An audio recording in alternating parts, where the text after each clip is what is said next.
하나님의 택하심을 받은 자인데요.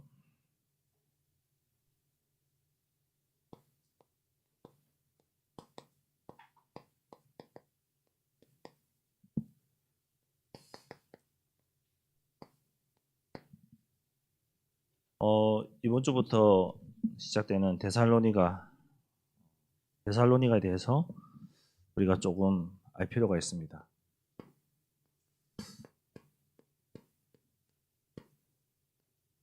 데살로니가라는 곳은요, 지역 이름입니다.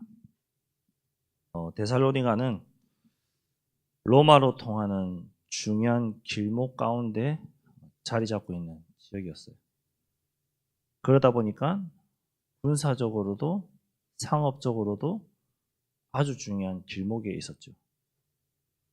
항구 도시로 있었고, 그렇기 때문에 활발하게 사람들이 오가고 또 무역과 여러 가지 이런 것들이 일어난 그런 지역이었습니다. 그렇게 여기서부터 복음이 증거된다면은 이 복음이 여러 군데로 퍼지는데 유리했죠. 그렇기 때문에 중요한 지역 중에 한 지역이었습니다.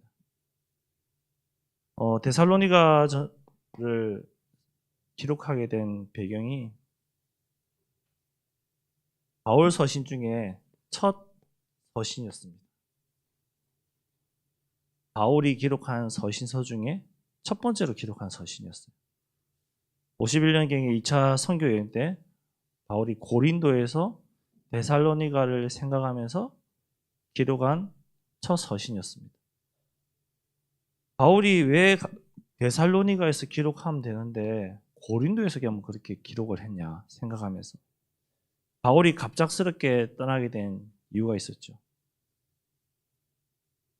바울이 그 지역을 그리워하고 생각하면서 쓴 배경이 뭐냐? 바울이 데살로니가에서 예수가 그리스도다, 참된 왕이다, 그만이 참된 주다, 복음을 증거했겠죠. 그 복음을 듣고 받은 많은 사람들이 변화되면서 로마 황제보다 다른 왕, 예수님을 다른 왕으로, 다른 왕의 존재로 여겨버린 거예요. 그러니까 로마 황제가 입장에서는 기분이 나쁜 거죠. 그래서 찾아보니까 바울이라는 전도팀이 그렇게 만들어버렸던 거죠. 그래서 핍박하고 박해한 거예요. 우리나라 일제시대, 식민지 시대 때 천황폐하를 신사성배하고 할 때 천황보다 우리는 우리 민족이 이걸 더 섬기겠다, 더 하겠다. 그러니까 일본인들이 우리나라 사람들 잡아서 고문하고 박해하고 그거 피해서 도망가고 독립군이었잖아요. 비슷하다고 생각하시면 돼요. 그럼 조금 더 이해가 쉽게 가실 거예요. 그래서 다른 지역으로 이 박해 때문에 다른 지역으로 피신을 가서 쓴 글입니다. 데살로니가 전서는 5장으로 구성되어 있는데요. 1에서 3장까지는 교회에 대한 감사와 기쁨을 말하고 있습니다. 감사와 기쁨을 말씀하고 있고요.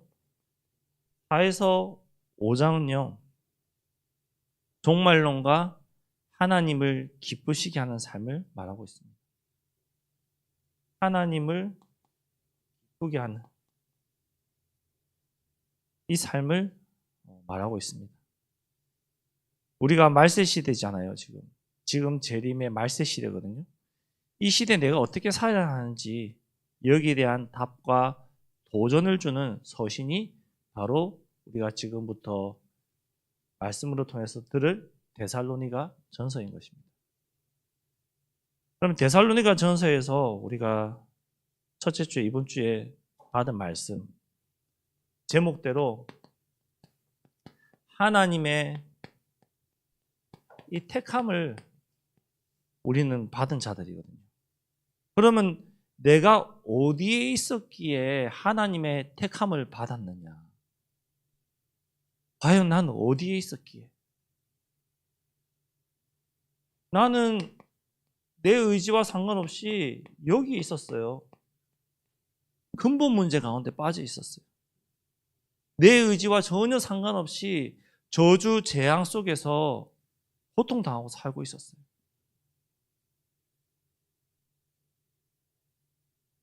내 의지와 상관없이 창세기 3장 죄악 아래 하나님 떠난 문제 아래서 태어났고 그 결과 나 중심, 물질 중심, 성공 중심의 삶을 살아갔고 그거 쟁취하려고 싸우고 헐뜯고 속이고 빼앗고 그런 삶을 살아왔단 말이에요. 그런 삶을 살아가고 있는 그 와중에 또 어떤 문제로 속였습니까? 문화라는 것을 가지고 우리를 끊임없이 속이면서 재앙 저주 속에 빠지게 만듭니다. 요즘에 유행하는 개그 하나가 있더라고요. 쇼츠 보니까, 유튜브에 보니까 개그 콘서트에 귀신 나와서 웃음소리 하는 거. 뭐 보신 적 있나요? 이 귀신 문화가 우상이 즐거운 것으로, 재밌는 것으로 우리의 생각 속에 각인 뿌리 체질 내리게 만들고 있어요. 이 문화가. 귀신이 재밌고 선한 존재로 나와요. 말이 안 되잖아요. 근데 개그를 통해서 지금 그렇게 나오고 있어요. 우리 청소년들이 하나님 모르는 불신자들이 그거 보면서 나도 모르게 귀신은 재밌는 존재.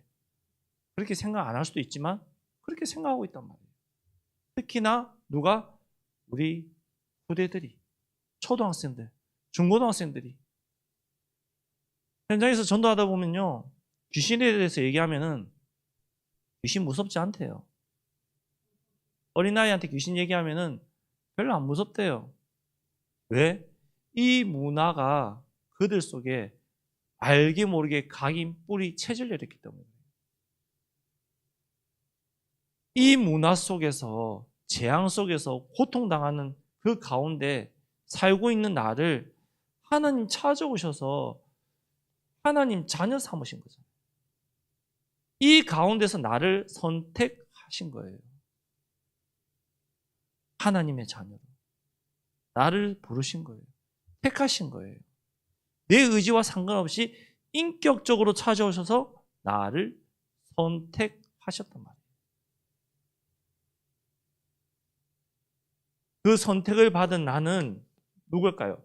하나님의 증인이 되는 거예요.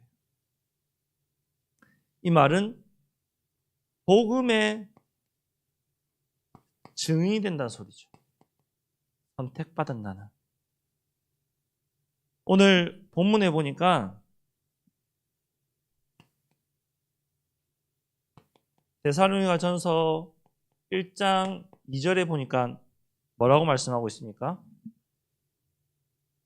우리가 너희 모두로 말미암아 항상 하나님께 감사하며 기도할 때 너희를 기억하는 거예요.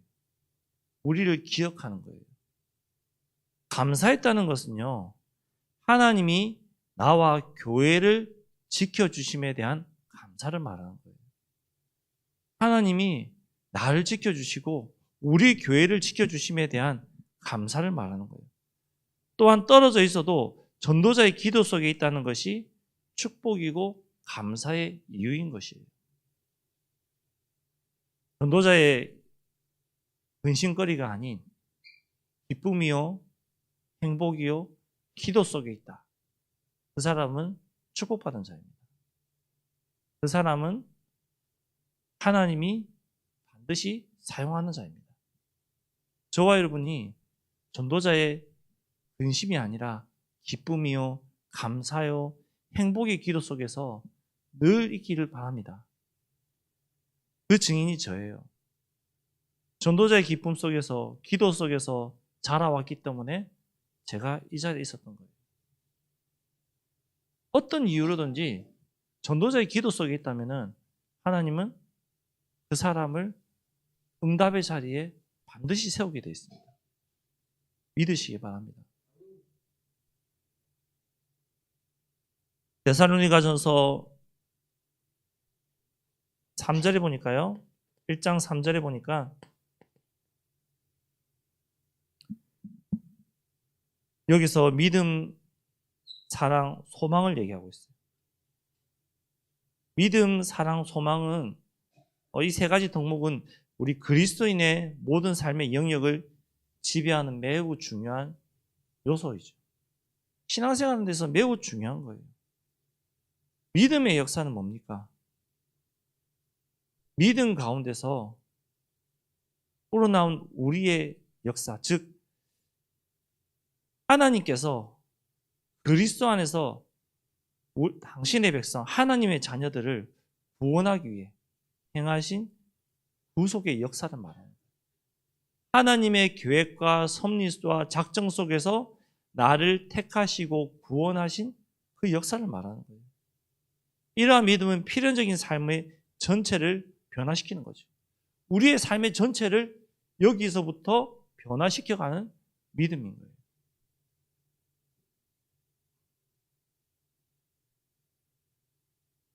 이 믿음으로 우리 성도들이, 하나님의 자녀들이 하나님의 거룩하신 계획, 그 뜻 이루기 위한 삶을 믿음으로 살아가는 것을 여기서 말하고 있는 거예요. 그렇다면 사랑의 수고는 뭘까요? 이 사랑은 그리스도를 통한 하나님과 그의 백성들 간의 관계를 말하고 있거든요. 이 믿음과 마찬가지로 실천적인 행위를 말하고 있어요. 데살로니가 교인들은요, 병자와 굶주린 자를 돕기 위해서 자선도 했고요. 또 모진 박해와 핍박과 이런 어려움을 불구하고도 복음 전하는 일에 열성적으로 헌신했어요. 또 사도 바울은 뭐라고 표현까지 하냐면은 복음을 위한 수고라고 표현까지 하고 있어요. 우리 많은 교회들이, 특별히 일반 교회들이 중점 두고 많이 하는 부분이 뭐죠? 헌신하고 구제하고 봉사하는 이런 행위 많이 하잖아요. 여기에 근거해서 하고 있는 거예요. 이 행위를 통해서 뭐 하기 위해서? 복음 증거하기 위해서. 이 행위를 위해서 예수가 그리스도 하나님 자녀 되게 하기 위해서. 그래서 하는 거예요. 우리는 왜 해야 되는지 이유를 분명하게 아는 복음을 가진 자녀들이 말이에요. 우리가 이 부분이 조금 부족하잖아요. 하나님 앞에 기도하는 거예요. 나의 부족한 부분을 사랑의 수고를 할 수 있도록 하나님 은혜 달라고. 자, 마지막에 뭐라고 했죠? 그리스도에 대한 소망의 인내를 말하고 있어요. 데살로니가 교회의 성도들은 그리스도께서 재림하실 승리의 날을 바라보면서 소망을 가지고 있었어요. 우리도 재림, 이거 믿고 소망을 바라보고 세계복만 언약을 품고 꿈을 꾸고 나가고 있는 거잖아요. 이처럼 그리스도의 재림을 소망하는 이들의 현실 속에 어려움이 온다. 어려움이 와도 그리스도가 오실 건데 다 끝나는 것인데 인내할 수 있는 힘이 생기는 것이죠. 인내할 수 있는 거예요. 내가 어떤 어려움이 왔어요. 나에게 문제가 왔어요. 당장은 해결할 수 없지만 하루 이틀 지나면은 이거 해결할 수 있는 비밀이 있어요.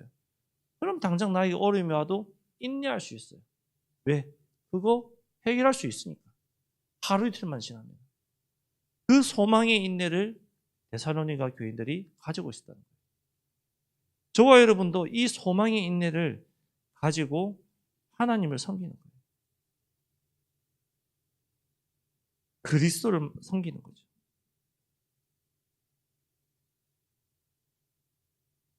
인내로 여기서 번역된 헬라어는요, 히포모네스라는 뜻인데요. 이건 군인을 말하고 있습니다. 용감한 군인이 어떤 상황에서도 꿋꿋하게 버텨나가는 그 기성을 의미하고 있어요. 군인이 엄청난 훈련을 받은 특전사들이 전쟁이 일어나면 최전방에 투입되잖아요. 그러면 그들에게 오는 여러 가지 임무 수행의 능력, 적군을 물리칠 수 있는 능력, 그 능력을 갖춘 자들을 최전방에 투입하고 적진 가운데에 투입하잖아요. 그런 능력을 가진 걸 말합니다. 그만큼 능력 가지고 힘을 가지고 어려움 버텨라. 이겨내라. 그 소망을 가지고 그리스도의 소망을 가지고 그 어려움, 고난, 위기 버텨내라. 그걸 말씀하고 있는 거예요.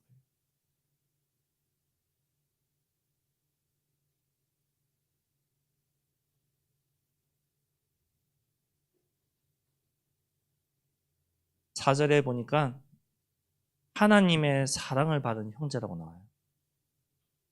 하나님의 사랑을 받은 형제들아, 너희를 택하심을 아노라. 하나님의 사랑받은 형제가 누굽니까? 하나님의 자녀들이잖아요. 그 자녀들을 택하셨어요. 우리가 데살로니가 전후서를 통해서 형제란 단어가 약 22회가 나옵니다. 네, 앞으로 강단에서 말씀 많이 나오겠지만 데살로니가 전서에서는요 15회가 나오고요, 후서에서는 7회가 나옵니다. 이 형제의 의미, 그리스도의 복음으로 하나된 영적인 공동체를 의미하고 있어요. 영적인 공동체로 택함받은 것을 의미하고 있어요. 하나님의 자녀들로서 하나 되어서 영적인 공동체로 택함받는 걸 의미하는 거예요. 이 영적인 공동체가 된 하나님의 자녀들이 하나가 되어서 이제는 뭘 해야 될까요? 이거 해야 돼요.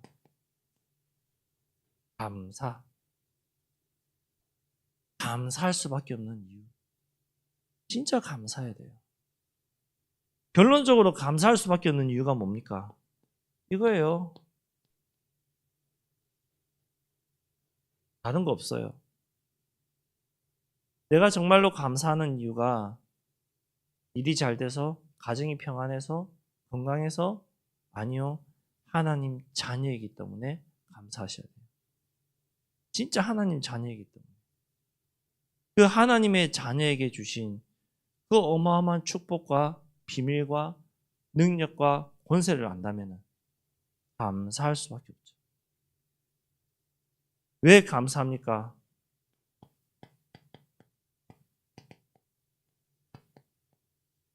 구원받았기에, 우리의 시민권은 하늘에 있기에,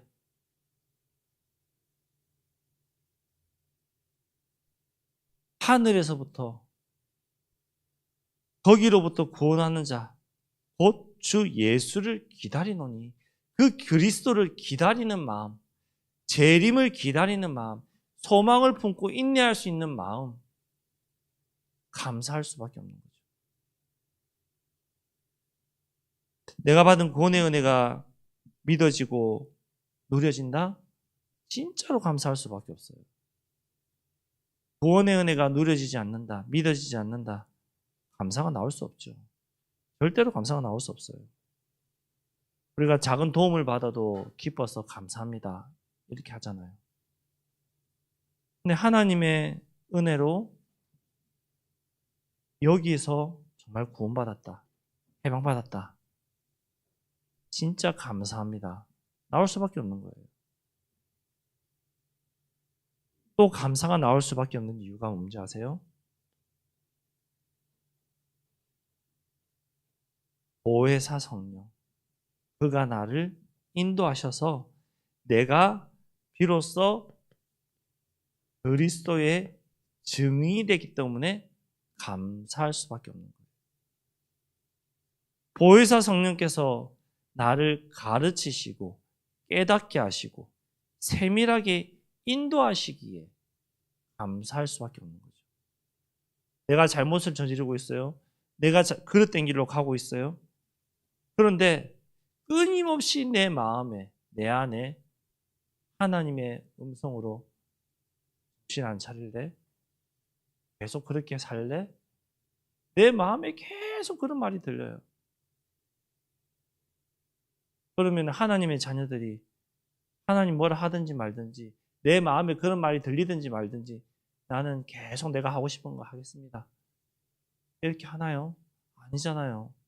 그런 음성이 들리고 그런 생각이 들 때 잠시 멈춰서 생각하잖아요. 잠시 멈춰서 하나님의 뜻이 무엇입니까? 질문하잖아요. 기도하잖아요. 그리고 그 뜻대로 내가 행동할 수 있도록 하나님 나에게 은혜 주시고 깨닫게 하시고 힘달라고 또 그렇게 기도하잖아요. 그때 비로소 증인되는 거잖아요. 내가 이런 길을 가고 이런 어려움과 이런 문제와 이런 고통과 기도도 못하고 죄악된 길을 계속 가는데 내 마음에 성령께서 가르치시고 깨닫게 하시고 생각나게 하시면서 끊임없이 나를 주의 길로, 복음의 길로, 전도자의 길로 하게 하신다. 증인 아닌가요? 그 사람이 참된 증인이잖아요.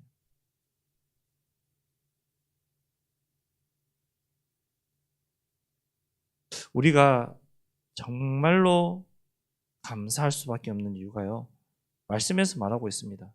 우리 나중에 나올 건데요. 데살로니가 전서 5장 후반절에 나오죠. 16절에서 18절까지 나옵니다.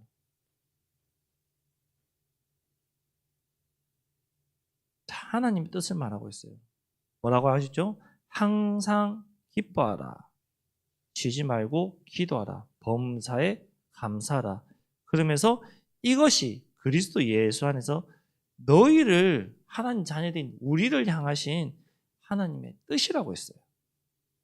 그 하나님의 뜻대로 내가 살겠습니다. 기도하잖아요.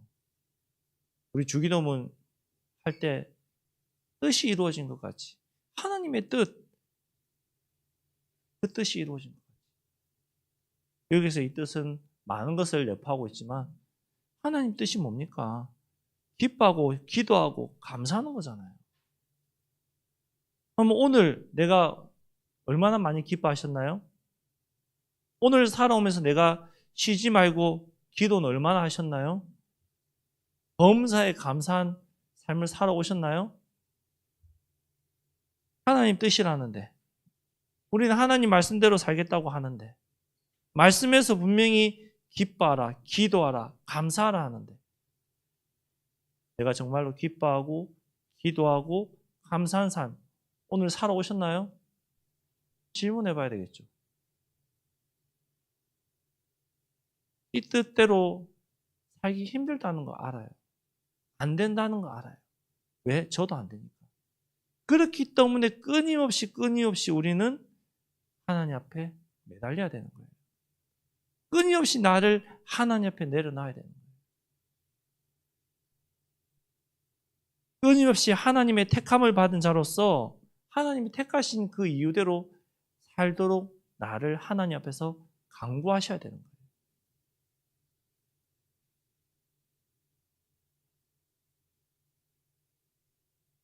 하나님의 택함 받은 자는요,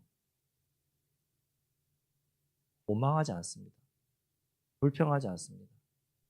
반대로 하나님의 택함 받은 자는요, 처음에는 원망하는 사람도 있습니다. 불평하는 사람도 있습니다. 왜 나를 택하셨느냐고 따질 경우도 있습니다. 하지만 분명한 것은요, 하나님의 택함 받은 자는요, 나중에 감사하게 되어 있습니다. 그리고 하나님, 내가 주의 뜻대로 살겠나이다 고백하게 되어 있습니다. 하나님이 원하시는 삶, 살 수 있도록 인도해 주옵소서 기도할 수 있습니다. 그 사람이 하나님의 택한 자예요. 내가 그런 고민하고 있고 기도하고 있다? 저와 여러분은 하나님 택한 백성이에요. 저는 하나님 뜻대로 살겠습니다. 저는 기도 안 하는데요. 기도 안 할지라도 아마 원망은 하실걸요. 왜 나를 이렇게 힘들게 하시냐. 그 하고 있다는 것은 하나님의 자녀라는 증거이고 하나님의 택함받은 자라는 증거인 거예요.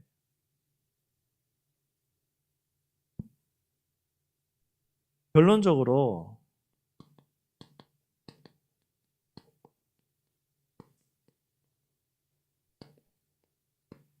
잊지 마세요. 무엇을 잊지 말아야 되냐?